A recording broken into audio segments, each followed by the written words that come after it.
Hi everyone, it's Ian McGibbon speaking, and we're in for another FJ chat. This morning I'm talking with Stephen James, who's the Chief Executive of the Alternative Board, TAB, but not the TAB you are thinking of. Stephen, perhaps as a beginning you could outline what is the Alternative Board. That might be a good place to start. Sure. Very simply, Ian, there's two aspects to the Alternative Board. 8 heads better than one, and business owners helping business owners. So every month we bring together non-competing business owners who meet as a board for 4 hours and help one another and receive help.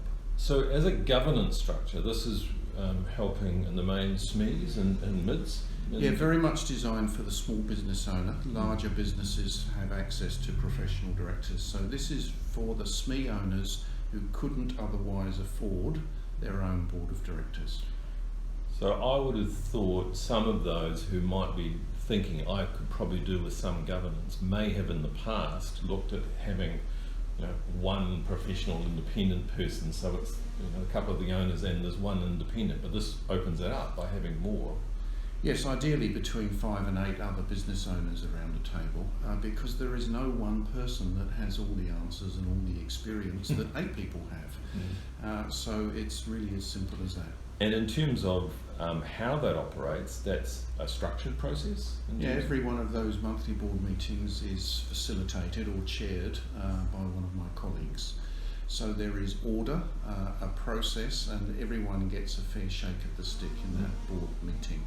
So the alpha males don't dominate, as they often do if these things are arranged on a more casual basis.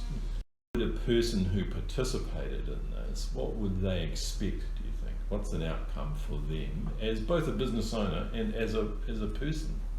I think very generally they can expect to make better decisions for themselves and their business as a result of having that collective wisdom available to them. So for example, we've recently had someone join our boards who now takes 4 days for every weekend once a month.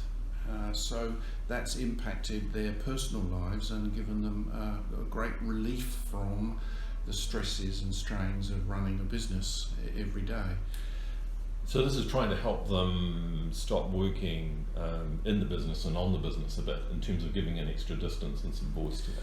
It is, and we have a saying at the Alternative Board, or TAB as we say, not TAB, that our priority is the business owner number 2. We operate very much on the philosophy that if the business owner isn't right, then the business won't be right either.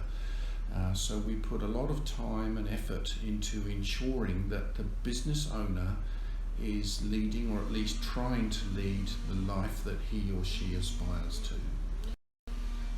So in looking at that, what sort of businesses doesn't TAB suit in terms of well, in your experience? What we're looking for are people that have decision-making authority at our board meetings. So we don't suit terribly well those organisations where the representative is unable to make those decisions. So, obviously we're not set up for large corporates because they have their own boards, but otherwise I think we've got a role to play in most businesses that don't have their own board. And what about businesses that might say, well, hang on, I don't want to share this information with a potential competitor or something? Is there a way that's structured so you don't compete? Or? Absolutely. Our boards run on the basis of no competitors in the room, no major suppliers or no major customers. So that removes that threat of confidentiality leak. And the people who are meeting and sharing this information, this is open slather time. They tell each other everything. Yes, over time, and actually it happens quite quickly as well, we find that there's a great bond that develops between these business owners, and there is a lot of personal stuff shared among the board as well as company and business stuff. So really it is open slather, but with the idea and objective of helping one another. Do you see it as something that a business uses TAB as a transition to another place, as in, for 3 years or something, and then moves on, or is it something that they stick with as a process? It can be a transitionary process. For example, I did have a member on one of my boards whose business was not aligned with what she wanted to do personally. So we sorted that out for her. We helped her understand that the business actually wasn't as important as she thought it was in her life, and so she left our board. So there's an example of us helping someone along the way. Other people business when they're getting perhaps in the 60s and 70s, they realise that it's time to find an exit, and so we would help them on their way. Other people try us out and they find that it's just not for us. We do appeal to a very wide but not completely broad section of business owners. And I wonder whether part of that is that, as I understand it, you're not providing mentors, you're providing facilitators to actually enable that group dynamic to work. Yeah, facilitators, and outside of the board meeting we provide coaching as well. So we don't pretend that we personally have the answers, because no one person ever does. We very much operate on the basis of collective wisdom.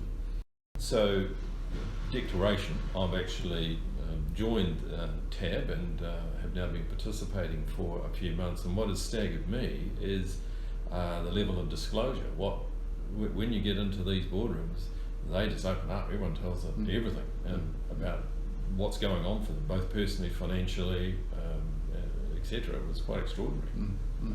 And empowering, because it enabled solutions to come, because everybody knew that all the information was there. I'd had mentioned that 90% of the issues are generic and can be common, and I was slightly sceptical of that, and I tested that's true. All of the people involved in my board come from vastly different: manufacturing, import, distribution, me and professional services, etc. But the issues seem to be quite common. Sales, marketing, HR, operations, finance. Tick. Yeah. And what about the tool sets? Because it seems to me, and I'm fairly new and only scratching the surface, there seems to be quite a depth of tools that are available.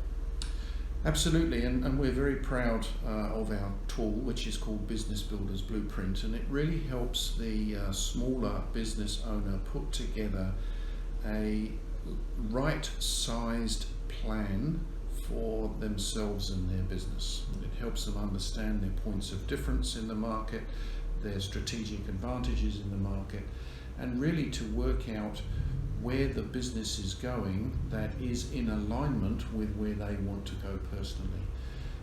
So quite different to the traditional corporate plan that is updated every year and then goes on the shelf and gathers dust.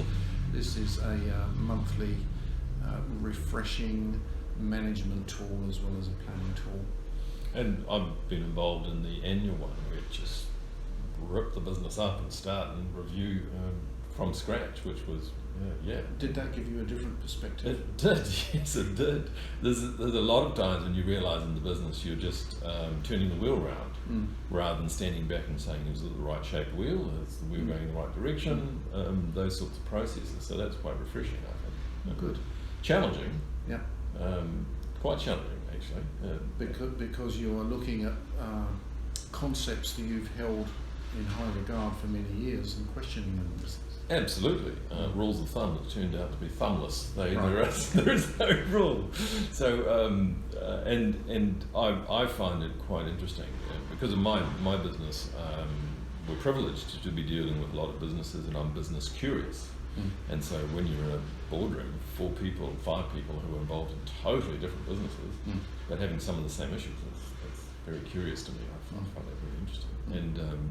And I look forward to the greater journey of growing with it. So for you, what's the vision for TAB in New Zealand? Well, we have identified, it's a franchise system, and we have now 11 franchisees operating in the country. The country has a capacity for about 14 franchisees, so I've got 3 more to find. And then we've got pretty much national coverage and are available to business owners in every major centre. So that is the vision for us as an organisation. And then subsidiary to that, my role then is all about supporting my franchisees as well as I can. Superb. Well, power to you on your journey, and ours with you as well. So thanks for taking the time. Thank you. No problem.